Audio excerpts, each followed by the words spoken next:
Roiranga tira mā, tēnei taku, mihi atu, kia koutou, tēnā koutou, tēnā tātou katoa.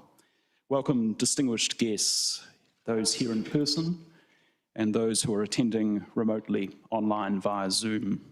Ko Mark Hickford taku ingoa, ko o tai toi ta tariki o te Herenga Waka. I am the Pro-Vice-Chancellor of Government Law and Business here at Te Herenga Waka, Victoria University, Wellington, and my name is Mark Hickford.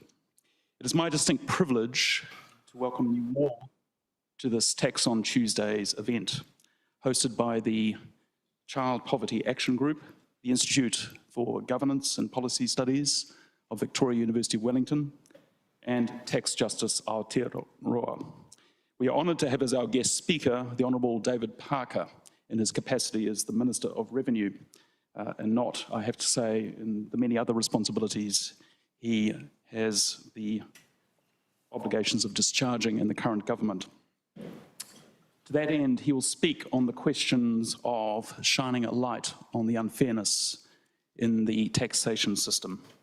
He will speak on the role of taxation in the context of a thriving and fair society, and will elaborate on the need for a principled approach to policies on tax. After approximately 30 minutes, the Minister will open the session up to questions and answers from the audience. First, however, I also wish to acknowledge the presence of Louise Delaney, Co-Chair of Tax Justice Aotearoa, who will officiate the session and coordinate the question and answer segment of this afternoon event. Before I invite her to join me at the podium, could I ask each and every one of you to join me in welcoming the Minister in the customary fashion? Thank you.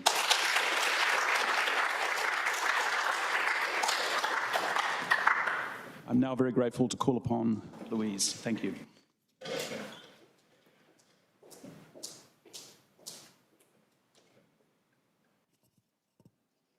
No mai, Minister Parker.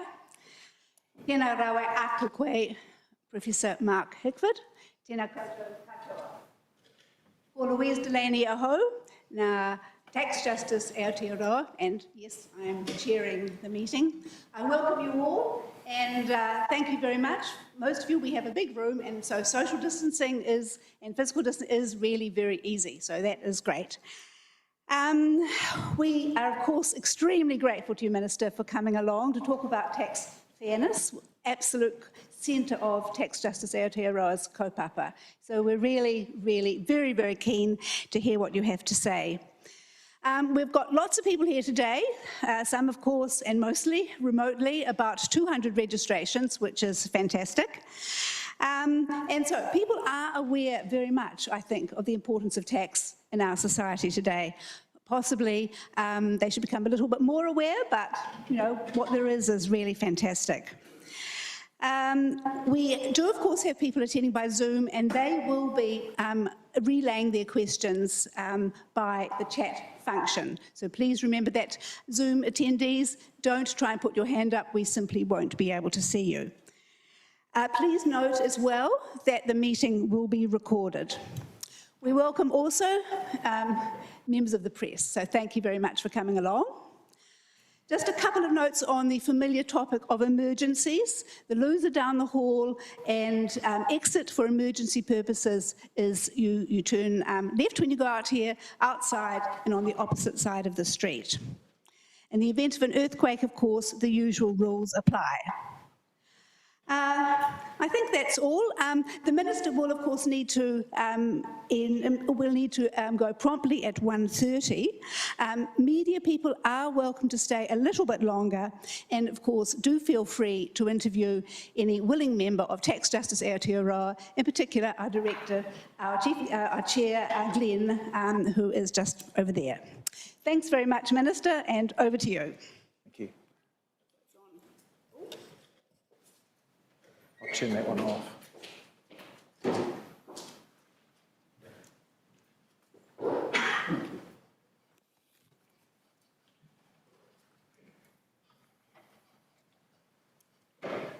Tēnā koutou katoa. Thank you to the Tax Justice Network, to the Institute of Policy Studies at Vic, to the Child Poverty Action Group and others that have been involved in the organisation of this event. I did want to host it here, the speech to be hosted here. I find that in my current role it's much easier to present in other venues which are all too willing to host me, and they're all appropriate, but it seemed appropriate that this be in front of an audience worried about some of the injustices in the current tax system. Can I acknowledge in particular Max Rashbrook? Max, you've been doing admirable work for your country to make New Zealand a better place. Some of you may have seen that I got him to sign my copy of his book, and I recommend it to others. You know, in his own way, Max is our equivalent of Thomas Piketty. It looks like not even Thomas Piketty is going to get the Nobel Prize for Economics, even though he deserves to. I suspect we're not going to either, and it's a thankless task often, Max, and I appreciate what you do. Can I also thank Mark Hickford for the introduction. Those coming here expecting announcements of new tax policy will be disappointed because none are being made. We've got no secret plan to introduce a capital gains tax, nor a wealth tax, nor a deemed income tax, nor others. IRD is not doing work to even develop these or other options. Today is nonetheless important in that it sets out new foundations for tax policy and explains some of the work that I've asked Inland Revenue to get underway so as to better understand the outcomes of our current tax system, outcomes that are currently opaque. Tax isn't always exciting, but I'll try and keep you awake. It's no coincidence that wealthy countries perpetuating virtuous cycles of a high standard of living and peace all have substantial government programs funded by substantial tax revenues. Taxes pay for services which make society prosperous, fairer and peaceful. An educated population with good health and longevity, the maintenance of the rule of law, and even the collection of reliable statistics to measure progress and problems are all crucial to the functioning of modern prosperous nations. That's why I advocate for fair taxes, as little as possible, but as much as is necessary. New Zealand is not a highly taxed nation. We sit in the middle of the OECD for total taxes. Our taxes don't change hugely as a percentage of GDP over time, and they've ranged between 30 and 36% of GDP in recent decades. Boom times and recessions often have a larger effect than government changes to tax policy. Even now, after the trauma of the COVID pandemic, New Zealand's taxes are about 32.2% of GDP, which is close to identical to the 31.6% of GDP under national in 2012 after the GFC. Contrary to the heat generated by the debate over the last few percent, there is widespread support for taxation. Voters cast their votes in support of taxes for a mixture of reasons. Some are altruistic. The golden rule common to most religions is do unto others as you would have them do unto you. Caring for fellow members of society is a core value of all people, whether or not their values are faith-based. Voters overwhelmingly believe everyone is better off with an educated and healthy population, and they know both cost money. It's more than just altruism. They accept the community as a whole is worse off economically and socially if education or health services cannot be provided to those who need them. Taxes fund the justice system, including police and the courts, needed to protect people and to uphold property rights. Those with lots of wealth obviously want to protect what they have against the huge loss they can incur if society becomes so unequal and unfair that those left out rise up and refuse to recognise their property rights. Short of that extreme, most of us prefer taxes to the crime and discontent which can fester if people can't get by. Voters support tax policy doing more than just funding what government spends in a particular year. They accept that governments like them should put money away for a rainy day. The fiscal effects of tax enable society to smooth out the highs and lows of the economic cycle. by running surpluses in good times. In the hard times, education, health and benefits, the police and public services can all be funded. These so-called automatic stabilisers bolster the economy in downturns, helping societies endure those recessions with less hardship while maintaining the social contract. The COVID support payments in the past 2 years are the most obvious and successful example of this in decades. Our world-leading health and economic response to the worst pandemic in 100 years relied upon them.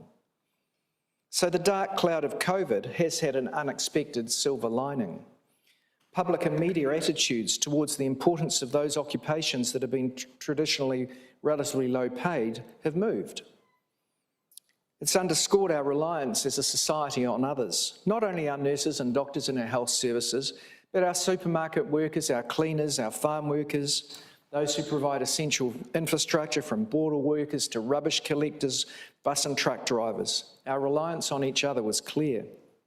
And the assistance needed and given through wage subsidies for businesses affected by COVID and by the lockdowns illustrated the importance of state support for both individuals and at times enterprises facing adversity. This has improved societal understanding of the important objective of tax to redistribute income, as well as the cost of public services on a socially acceptable basis. And this objective extends to avoiding extreme concentrations of wealth, most often given voice in New Zealand via politicians concerned about decreases in home ownership rates. Addressing and balancing all of these objectives on a socially acceptable basis means a basis upon which voters support. Most of us want the vulnerable protected from poverty, not just because it's the morally proper thing to do. We recognise that but for good luck, any of us or our loved ones could be in need. And we don't want to be like the USA, where a leading cause of bankruptcy is unpaid health bills. We want opportunities for advancement for ourselves, our families, and our friends.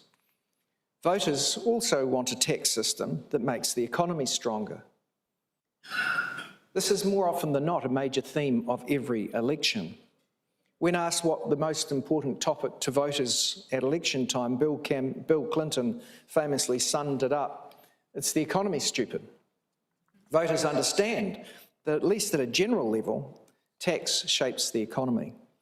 Politicians, fourth estate commentators, unions, business groups who advise voters all tell them that taxes don't just affect their take-home pay, but savings and consumption, investment, and the strength of the economy.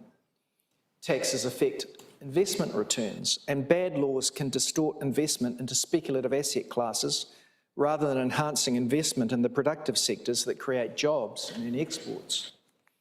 Overall, voters want their tax system to be fair, and so do I. The eternal challenge for politicians who want to improve the system is to convince voters that any proposed changes will be fair to them while making the economy stronger and society better. If we fail to do that as politicians, beneficial changes to the tax system can be hijacked by those whose self-interest is adversely affected, and they can squawk pretty loudly. This propensity to misrepresent tax changes is why the tax switch language used so forcefully and effectively by Bill English to defend the 2010 increase in GST and reductions in income taxes. While I did not agree with the proportion of that tax switch that went to higher income earners, the way he carried that debate was a masterclass in the politics of changing the tax mix. Those opposing change sometimes fund campaigns via intermediaries who, in my experience, their grasp of economic theory and settled tax principles at times evaporates when it comes into conflict with the private interest of their funders. While many leaders, and Gareth Morgan and Sir Stephen Tindall are two brave examples in New Zealand worthy of mention, so while many leaders rise above their self-interest and advocate for improvements, some don't. Opponents to change can get away with wrongly alleging that tax changes are a tax grab rather than a change to the mix of taxes. This happens even if there is no change to the total tax collected, and even when change is obviously needed. Many in this room have been advocating for changes that meet the objectives I've described above. In my view, none has succeeded. And we must ask ourselves why. I believe the tax debate in New Zealand has become mired in unnecessary controversy, and I've got some foundational work underway to address that. We need to report actual outcomes against settled tax principles. Currently, sadly, we don't. Yes, there will always be political disagreement about the last few % of taxation and debates about how progressive the tax system should be. I'm not trying to avoid or blunt that. I am enjoying the current political debate, the National Party promising to cut taxes for those incomes above $180,000 and to reinstate investment-distorting tax breaks for landlords. That's right, those who already own multiple homes worth many, many millions of dollars would be rewarded by our opponents returning to that old habit, using the tax advantage to leverage their property portfolio even more, allowing them to buy another house by outbidding people who just want one home of their own. National is proposing to return to what even the OECD has described as New Zealand's tenants subsidising the taxes of their landlords. Far from helping the squeezed middle that National claim they claim to champion, far from helping the squeezed middle that National claim to champion, they are in fact squeezing them harder while cutting taxes for the better off. I believe we'll win that debate. Having made my political point and highlighted our very different approach to that of the opposition, I readily accept you can't take the politics out of tax. We can, though, have a fact-based discussion. Currently, many people look at our headline personal income tax rates and see a system that charges higher rates on higher taxable income, and they then assume that the system is progressive overall. It isn't. What's hidden is that the effective marginal tax rate for middle-income Kiwis is generally higher than it is for their wealthier co-citizens. Indeed, some of their wealthier Kiwi compatriots pay very low rates of tax on most of their income. It's rare for the debate to properly factor in the effective rate of that regressive tax, GST, as a percentage of income, or for that debate to include economic income that is currently untaxed. Statistics, damn lies and statistics. In the absence of trusted facts, it is little wonder that my political opponents can misrepresent simplistic concepts. Yet there remains a sense of unease, especially amongst younger New Zealanders who see their opportunities constrained by current inequities in the tax system. Many believe those better off than themselves can structure their affairs to pay lower taxes. But can they prove it? This is a worldwide problem, and this problem is compounding year upon year. Thomas Piketty, you won't be surprised I quote him, he's a hero of mine. Thomas Piketty has shown that it is certainly not the meek who are inheriting the earth. Yet Elon Musk and Jeff Bezos and their ilk, fresh from blasting into space, effectively avoid scrutiny of the low tax rates they enjoy on this planet compared to the middle-income people who work for them or buy their products. This is not the politics of envy. This is the politics of fairness. So how can voters assess who is right, and why can't we prove it? The Labor government believes it is the responsibility of government to shed light, and we will. Only IRD can gather the data needed, and now, for the first time in our history, they are. I'll deal first with the serious shortcomings of current data and the major investigation that's well underway to fill those gaps. And then I'll turn to how we're grappling with reporting to the public based on that research in accordance with settled principles which I believe should endure. So, first, what are we doing about data inadequacies? We have poor data on the distribution of wealth and capital income in New Zealand. Via the census, we gather information on home ownership, which is reliable. We have very good data on the earnings of salary and wage earners. That data is collected every payday and forwarded electronically to IRD. Dividend and interest earnings are also well understood. So far, so good. But we have two big gaps. The smaller of the two relates to GST. It's easier to solve and less significant, so I'll cover that off quickly first. We have a good and largely automated system underlying the GST payments that are due to IRD. However, we have a much more limited understanding of how much different groups in our population pay. While GST is collected by businesses, they pass that cash cost on. The actual cost is borne by those who buy GST inclusive goods and services. Thus, GST is really paid out of our earnings when we spend them. In economic terms, GST is mainly a tax on labour. Who bears that cost? Well, data is limited on the effective overall GST rate paid by New Zealanders. We really don't know this very accurately by either income or wealth decile, particularly at the top end. I've asked IRD to remedy this. I expect we'll be using the best data we have rather than collecting more. Statistics New Zealand gathers some spending data. Analysis of that data will help. Perfect analysis is complicated by lifetime income, savings and consumption patterns, which differ by age for some deciles more than others. Nevertheless, we've got to use the data that we've got to the best of our ability, and I expect it will show trends by income and wealth, which we may be able to extrapolate for higher income and wealth groups that are not well measured in the surveys that underlie the data that we do have. This is a bigger issue for New Zealand than most other countries because with our broad GST system, we have one of the highest proportions of consumption tax as a proportion of total taxes in the world. Now, I support our GST system, but it is regressive. While not all taxes need to be progressive, the system overall should be. We can't properly assess our tax system without knowing the effective GST rates that we have for different cohorts in New Zealand. So we'd better analyse this. The second gap is larger and, in my view, a more serious one. We have virtually no idea of what rate of tax is paid by the very wealthy.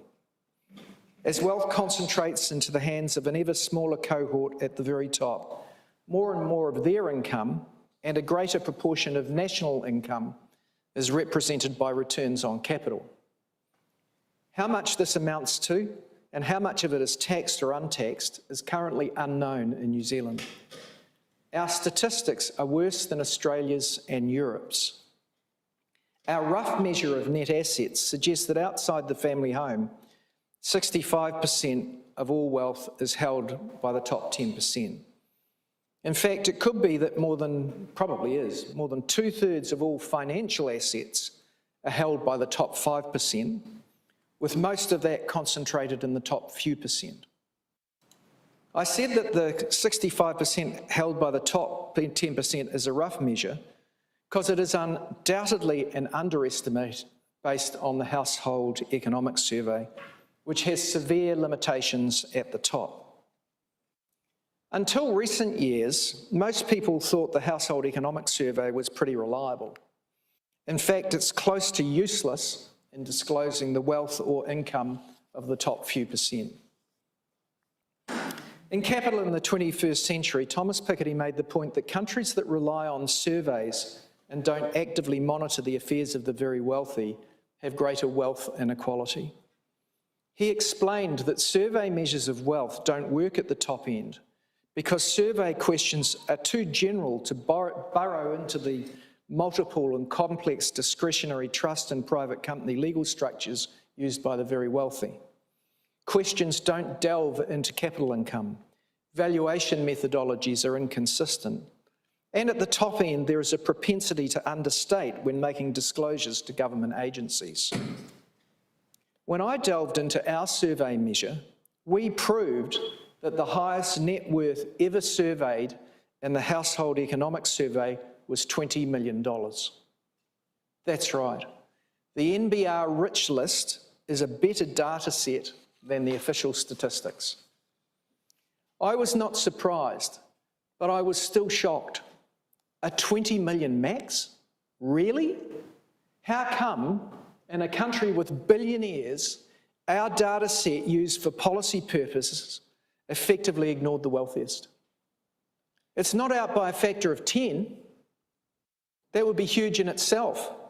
But that maximum is out by a factor of hundreds. Now, the tax working group did not have the power to find out the underlying truth, but they did report the problem in their reports to government. Further, when I became Revenue Minister, I discovered that intermediaries holding data on the 1% who owe duties of confidence to their clients did not provide information to IRD not needed for tax administration. They could say, all taxes properly payable are, so bugger off. It beggars belief that we currently do not know what rate of tax is paid by the top cohort in New Zealand on their economic income. We do know the rate paid by wage and salary earners and by small business owners. I was advised that the UK Revenue Department has an information gathering power for policy purposes, not just tax administration. Other countries already collect the information because they ordinarily tax capital income in some way. I concluded we were an outlier. Cabinet agreed. That's why in last year's budget, we moved to address this data gap. Parliament conferred this much needed information gathering power on the Commissioner of Inland Revenue here, and Inland Revenue was allocated with funds to conduct research relating to the tax paid by the wealthiest New Zealanders relative to their economic income. And I'm pleased to advise that this work is now underway. It has attracted ill-informed speculation on the government's motives, which is why I emphasised at the start the government is not secretly working on new taxes. Rather, this research is about improving the evidence base about how the current tax system actually operates. This information will inform future tax policy advice, and so it may feed into future tax policy development. The project is not targeted at specific individuals, and no individualised information will be published. Inland Revenue has put many safeguards in place to protect individuals' privacy. The information collected will be securely held separately from Inland Revenue's other systems. Only officials working on the project will have access to the individualised information, which will be destroyed at the end of the project. Information gathered will not be used in assessments either for current or future taxable income. What it will do is allow any future tax policy development to be based on solid evidence. There was consultation with the Privacy Commissioner on the ground rules for the information collection, and an advisory group has been formed to help refine the methodology to be applied. Compliance costs are being managed appropriately. Some information is already held, and new valuation information is not being sought. Following a screening round of consultation, the IRD has now sent out a request for information on the very large number of legal entities owned by the individuals in the research group. I thank those who are cooperating with this research.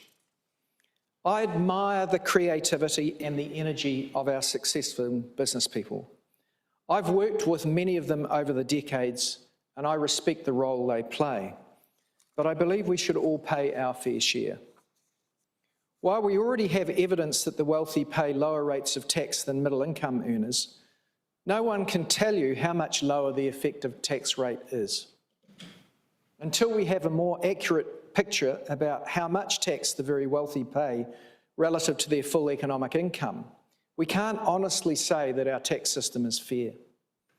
I think the gap will shock some people, but whether my instincts are right or wrong will be proven by the data.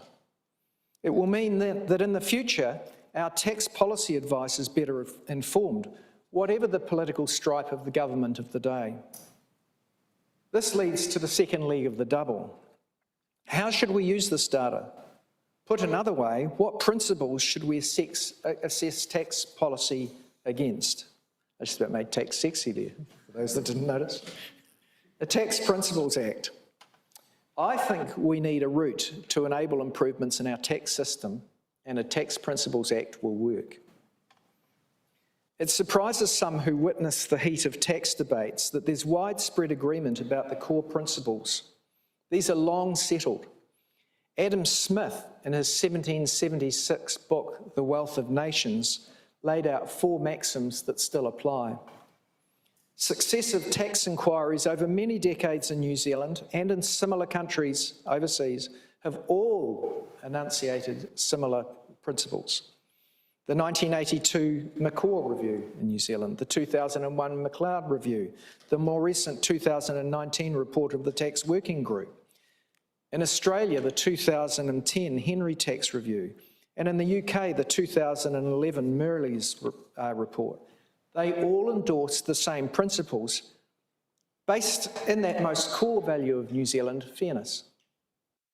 The main settled principles are horizontal equity.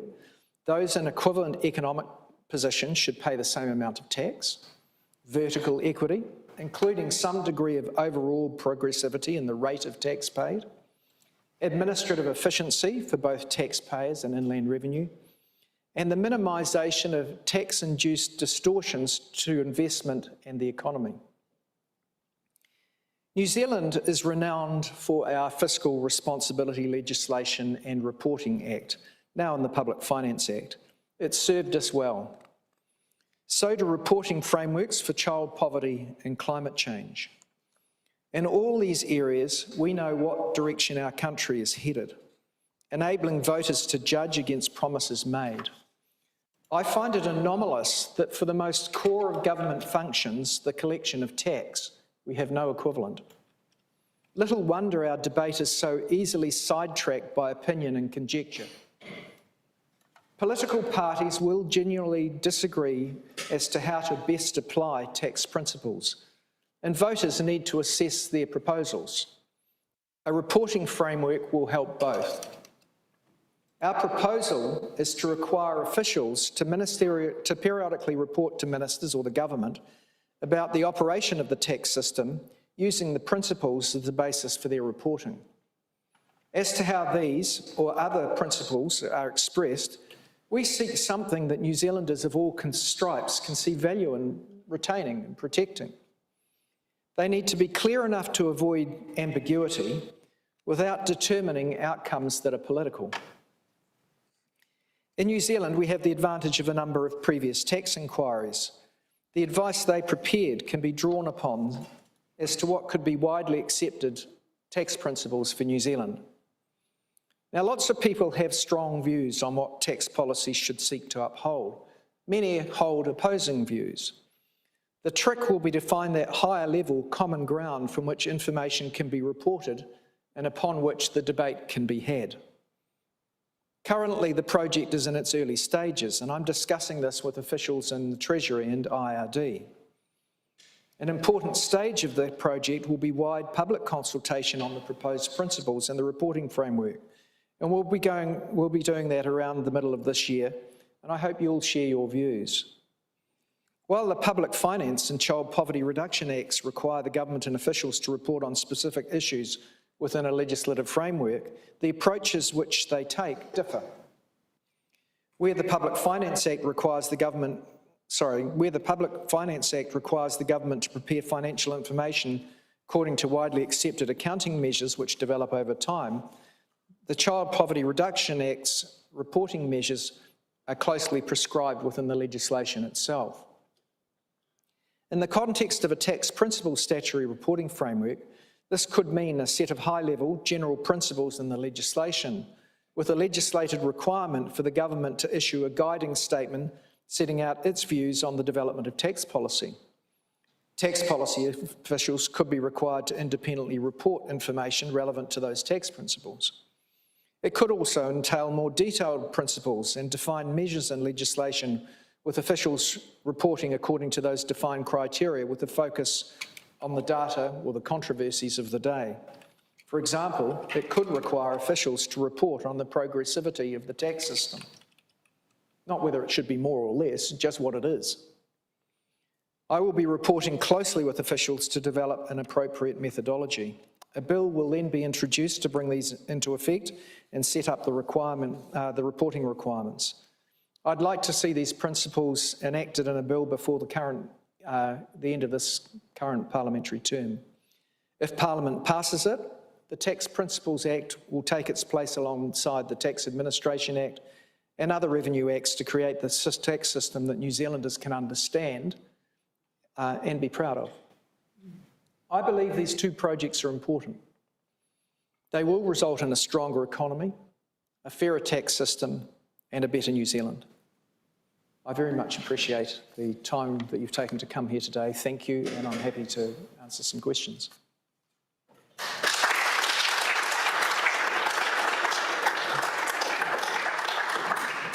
I think Louise is going to chair this session, so welcome back, Louise.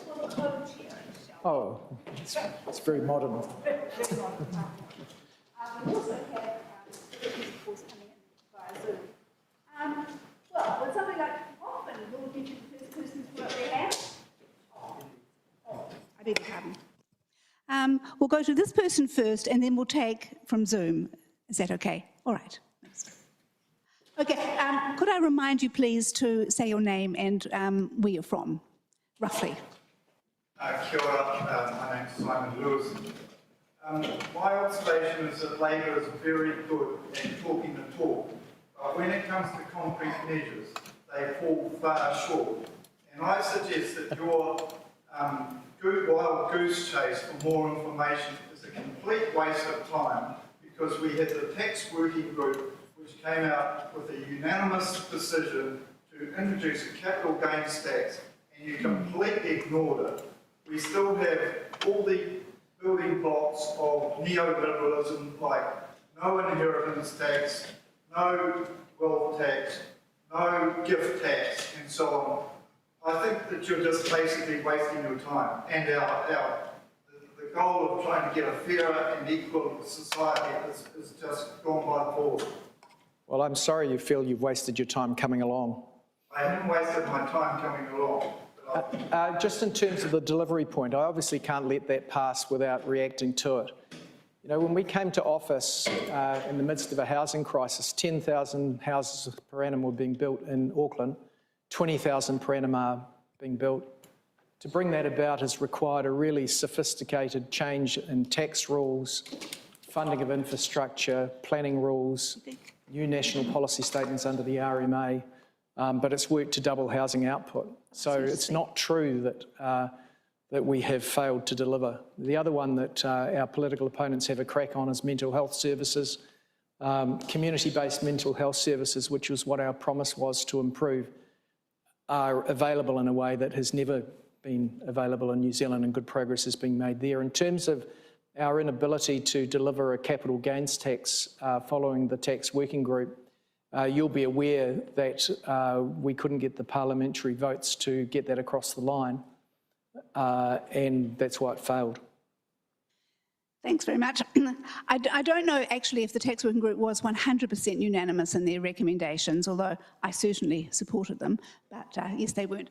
We'll just go now to someone from, and if we could get reminded of their name and... Right, we have a question from Linda Hill. Will the Minister be adding a question to employer wage tax returns on hours worked and start using ANZCO categories that will allow public information about average occupational hourly pay rates in support of gender ethnicity pay equity? It's a very specific question that I don't know the answer to, but I'm happy to look into it. Okay. Yes, we have a person up here in the middle. If you'd like to, yeah, thank you. Okay, after you'll be after. Mike, sure. The question I wanted to ask was, when someone earns $48,000, their tax rate for their marginal income is 17.5%.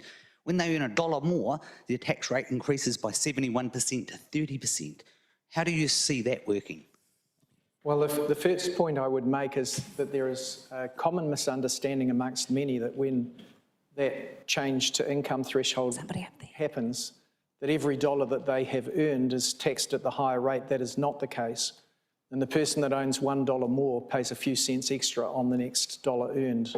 So marginal tax rates apply in brackets and I know that you understand this well, but I make the point because many people don't.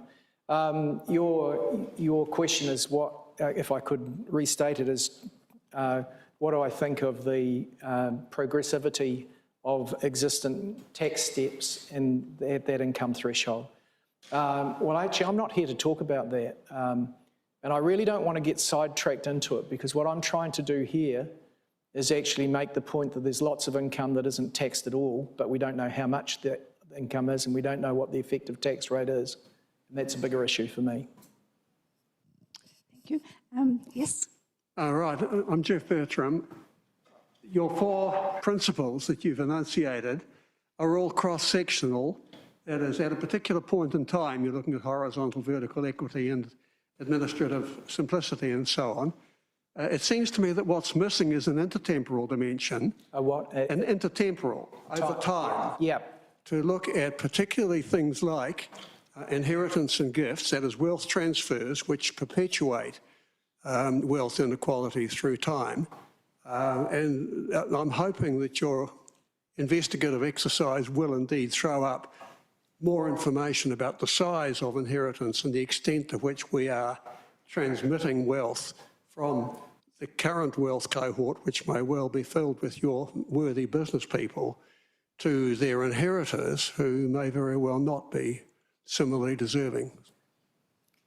I agree that you've got to take a lifetime analysis of income and tax, income as most broadly defined, and that you've got to look through some of the changes through time in order to get a fair picture. Most people, when they're young, don't have much income, as they assuming that they're not the bottom cohort, or the lowest paid cohort, I should say. They then accumulate generally in their middle years, and then they spend it as they get older. That's not true of all cohorts, which is the point that you're making, Jeff. How much information we'll have on that as a consequence of this research project is not clear. It's not primarily looking at intergenerational wealth transfers. It's actually looking at what income is and taxes relative to economic income. So it's not primarily about inheritance. Thank you. Could you go up there? The person up the back seems to have gotten first, and then you. Me now? No. Oh, Len Cook, David. On your question of wealth surveys, of course, there's a whole body of knowledge for about 30 years indicating the limits of them at the top end. And the work that's been done in New Zealand in the past by Brian Easton drew heavily on estate duty, inheritance tax. And in fact, pretty much all the countries with good wealth statistics have the type of taxes that bring it. There is an alternative that you could introduce a regulation that requires information to be provided to organisations such as tax with more punitive powers than the government statistician to simply report on major estate duty transactions and other such things. We investigated this in the early 90s when we lost the foreign exchange regulations from balance of payments and needed information that was not available from surveys. And therefore I suggest you could now initiate regulations without changing the tax system to collect a lot of the information you need. Just a helpful thought. Now, the man behind that mask, I think, is a former government statistician, is it? Could you just name yourself? Have I got it right? You certainly have. Yes. Name yourself, please. Oh, Len Cook. Sorry, I thought I had. Hello, Len. The reason I asked you to do that, Len, is you're a person of credibility on these issues, and you're quite right that one of the ways in which data in respect of these areas used to be collected was when we had gift or estate duties. Then people who had large estates or were making large gifts, and I'm not sure whether it applied to distributions of trusts because they weren't necessarily gifts as opposed to gifts to trust, but there was some information that was available to public authorities, but also to academics to analyse what was happening. Now that we have no taxes of that type, we don't have a record of that information. And you're quite right that that has been pointed out internationally, including in New Zealand, by academic scholars, that We are, as a consequence, blind in New Zealand in a way that most countries aren't. And I think that that's one of the reasons why this research that we have got going here is even more important in New Zealand than it is in those other countries that have already got better data sets. Your regulation making point is an interesting one, and I hadn't thought of it, so thank you. It came from Ruth Richardson.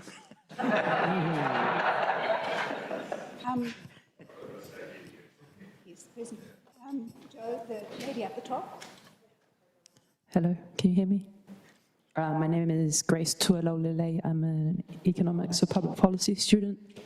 I just have 3 questions, 2 short, one relatively long. The first is, why do New Zealand governments have such an aversion to hypotheticated tax as a means for ensuring that the revenue generated is guaranteed to go directly back into the pipeline for reinvestment? Hypothecated taxes have never been popular in New Zealand except in narrow circumstances.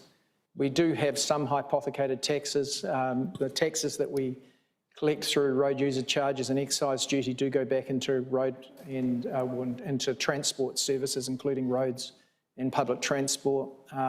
And we as a government are also hypothecating revenues from the emissions trading scheme for people that use the fixed price option and pay the government in respect of their emissions liabilities.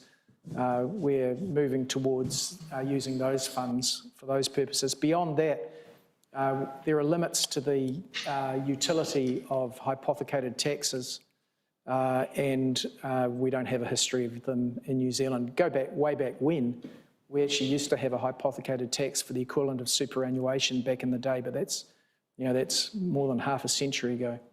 That leads me to my next question, which is, given that super spending at just under $50 billion per annum is the largest area of core Crown expenditure, is a means test for superannuants on the horizon, or is the rest of New Zealand expected to subsidise home ownership for the largest group of beneficiaries during a housing crisis? I don't necessarily accept the with respect, simplicity of the assertion that you had at the end of the question, the end of your question, but in respect of, are we proposing to means test superannuation? No. And finally, with our country being one of the worst in the OECD for revenue from tax generated by income, why are you not willing to explore further corporate tax? New Zealand's tax rate, corporate tax rate, system is high relative to a lot of other countries, but is, in my view, not inappropriately high. There's a lot of countries have a lower tax rate, but then don't give credit for tax that's paid on dividends that are distributed. We choose to have a higher corporate tax rate and give credit for tax that is deducted on dividends that can be credited against people's income. That works well economically for New Zealand, in part because we have high levels of foreign direct investment in major parts of our corporate sector. If we were to move to a system that had a lower headline rate and didn't give credit for tax on dividends, we would effectively be sending a big check for effectively lower income taxes on the owners of those overseas companies that invest in New Zealand. Thank you. Yes, grab the mic.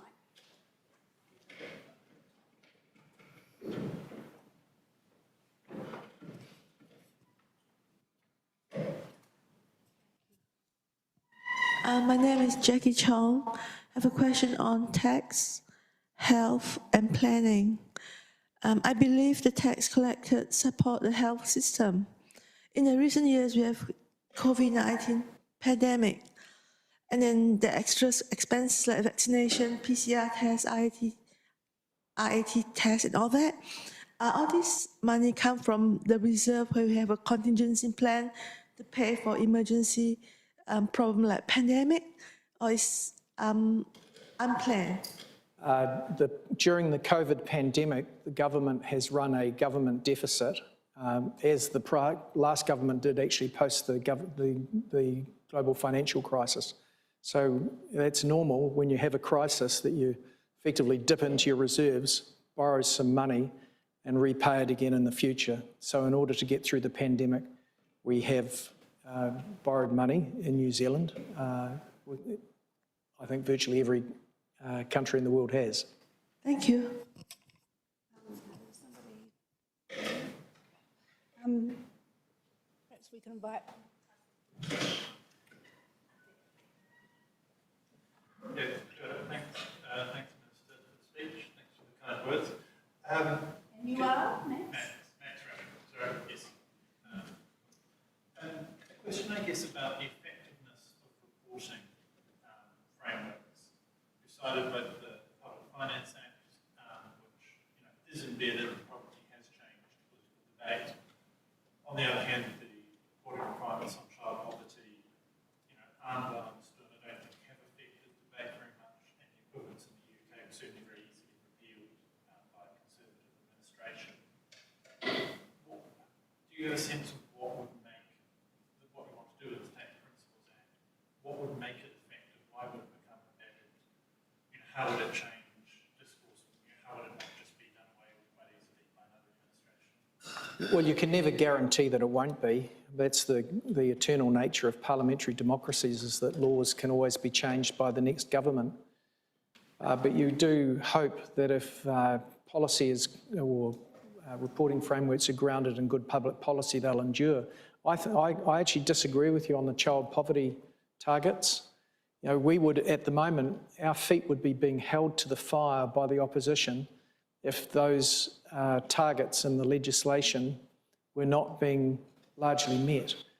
And the reason that we're not subjected to large criticism on that, notwithstanding the gentleman up the back doesn't think we've achieved anything as a government, is that 8 out of 9 of those child poverty measures show improvement.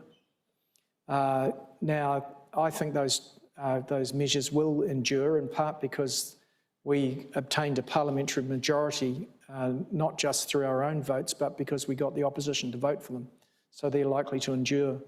Look, I can't guarantee the future, but the debate's currently stuck. And the way it's been stuck with an absence of data that's reported against, I think you need both the data and some framework to report against the data.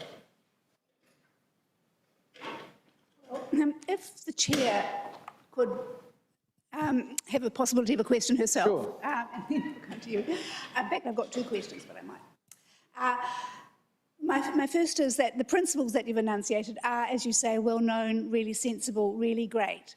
But I wonder if, I'm sure the issue has come up in your group, whether to talk about the Treaty of Waitangi as another principle, and more specifically, whether in your preliminary consultation at this point with officials, whether specific issues relating to both Māori and other groups, with possibly consultation with representatives in relation to tax and Māori, have been considered.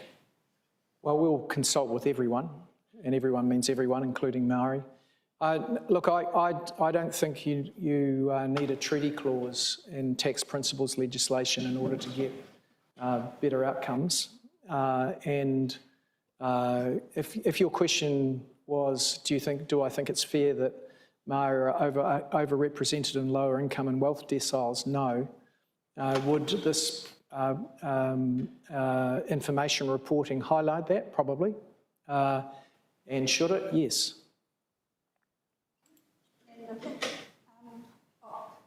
I'll just take one. I'll take one up here and then from Zoom. Sorry. Sorry. Yep. Beg your pardon. Kia ora, Minister. I'm Anna from One News. If you wouldn't mind looking at Thomas Coughlin when you answer the questions. So you've just been talking about the need to have clear foundations, and when you talk about tax with the public, is that why you think capital gains... Could you just speak up a little? Oh, sorry. Could you take your mask off, perhaps? Yeah. Okay. So you talked about just needing clear foundations when talking about tax with the public. Do you think that could be one of the reasons that the capital gains tax didn't come across with the public that well, or that it failed? What do you think? Tax rules are complex and most people find them difficult to understand. In the absence of good information about who pays what tax, it's easy for things to be misrepresented. What this project is about is to make sure that the public understands how much tax different groups of people pay. And if we find that some people aren't paying what they should, that creates a future policy basis for future decisions. I haven't said that very well. Can I try that again? Yeah, of course. Yeah, currently it's really opaque. It's unclear in New Zealand who pays what tax. We need to have good information so that people can properly understand whether some people are paying more than they should relative to others, and whether some people are paying less than they should relative to others.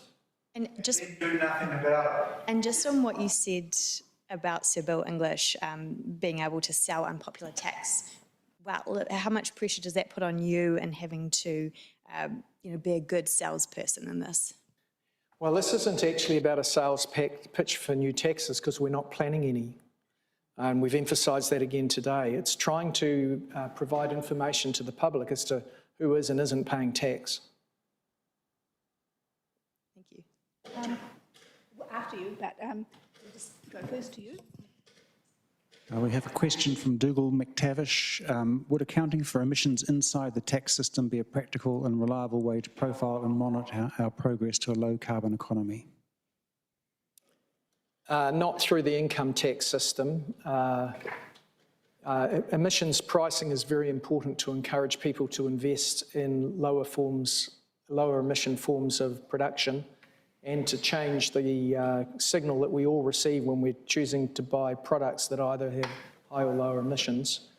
But I think that properly sits within the emissions trading scheme rather than the Income Tax Act.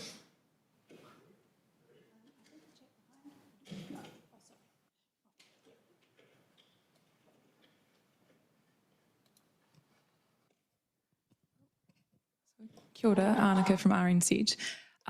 Two questions. One, why don't we have the data? Why don't we what? Yeah, to the best of your knowledge, why haven't we been collecting this data? And two, why now? Are you making moves to collect it? I think one of the reasons why countries around the world haven't gathered good data on this is that there's some pretty powerful interests that quite like these answers being obscure. I also think it's a problem that has compounded in recent decades. This was not a problem in the 1970s and 1980s, but it's a problem that has escalated in the decades since. It wasn't until academic writers started to identify the seriousness of these problems in the last decade or so that this became a heightened issue of public and political concern. And why now? Why have you moved to give money to IRD to investigate this now? For me personally, the answer to that lies in that I read a lot of the international academic literature and I became convinced that there's a serious gap in the data, that there is a poor public debate as to whether the tax system is truly progressive and whether the tax system is fair. I have witnessed many debates on these issues in New Zealand that have frustrated me because they distort information, and that distortion is able to occur because there isn't reliable data. So if we get reliable data, we can have a fact-based discussion.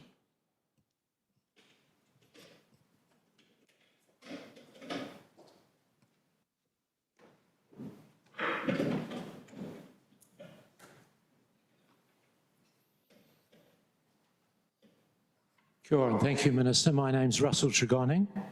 Our Prime Minister says that she won't have a capital gains tax on her watch. What do you think about that? Would you have it on your watch? I'm in hers, so that answers itself. So, no, the Prime Minister's made that statement, so we'll adhere to that.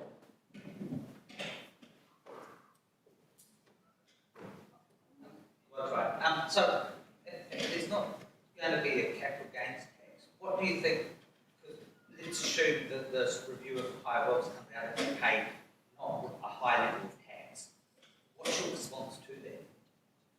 My response to that is let's wait and see. Does it not seem absurd that a political promise is to be upheld despite extreme circumstances? Might seem so to you. That's your prerogative. Is there any evidence? Oh, my name is David Butcher. Is there any evidence to suggest that the slowdown in the rate of increase in house prices has anything to do with the removal of the deductibility of interest payments on second, third and 35th other house that certain investors have benefited from? Thank you. It's hard to prove correlation. Correlation doesn't necessarily prove cause and effect. But I was interested to read just this week in Moody's reassessment of New Zealand's credit rating, which they held at their highest rating for a nation. They said that they thought that the changes to interest deductibility for residential investment, existing residential, not new, could be one of the reasons in their view that the housing market has slowed down. So that's the view of the commentators, is that it's having some effect.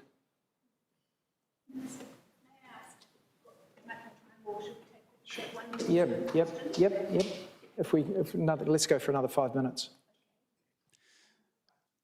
This is a question from Simon Moody. Is the plan to collect and analyse this data in time to formulate some responses to the findings in time for the next election so that the voters understand what you propose to do about the issues it may present? Well, I've certainly think that democratically elected leaders need to bring to a head issues that the public need information on. So I'm expecting that there will be information as a consequence of this inquiry available to all political parties by the time of the next election. And I've got one more question here while I've got the microphone. This will be our last. Yep. From class coming in. Oh, okay. Hold them up. Sorry about that. Okay, Terry Boucher, do you see any opportunity to use the fringe benefit tax system to encourage lower emissions? Thanks, Terry. Look, I'm not going to take a call on that today either because I didn't come here to make any announcements about tax policy. I'm just trying to improve the information base so that we can make better decisions on tax as a country in the future. Well, Minister, thank you very, very much indeed, both for giving us a heck of a lot of your time, a really well thought out, beautifully prepared and thoughtful, that's what I really liked about it, speech, demonstrating a heck of a lot of reflection on your part and with your officials. So thank you very much for that, and I look forward to reading it as well. I hope that we will have that opportunity. Sure. Thank you. So thank you.